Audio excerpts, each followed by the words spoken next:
Mula noon ay ipinaalam na ni Jesus sa kanya mga alagad na dapat siyang magtungo sa Jerusalem at magbata ng maraming hirap sa kamay ng matatanda ng bayan, ng mga punong saserdote at ng mga eskriba, at kanilang ipapapatay siya. Ngunit sa ikatlong araw siya'y muling mabubuhay. Niyaya siya ni Pedro sa isang tabi at pinagsabihan ng ganito, "Panginoon, huwag nawang itulot ng Diyos. Hindi po dapat mangyari ito sa inyo."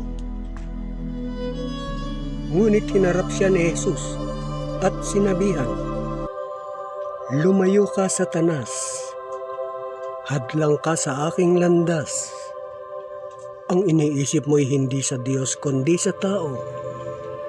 Sinabi ni Jesus sa kanyang mga alagad, "Kung ibig ni namang sumunod sa akin, limutin niya ang ukol sa kanyang sarili. Pasanin ang kanyang krus at sumunod sa akin.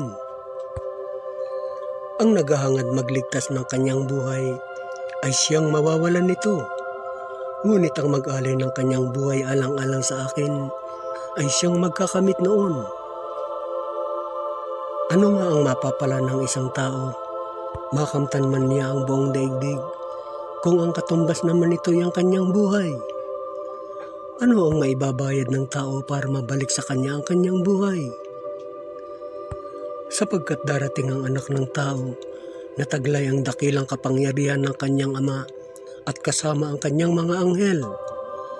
Sa panahong niya ay gagantihin niya ang bawat tao ayon sa kanyang ginawa.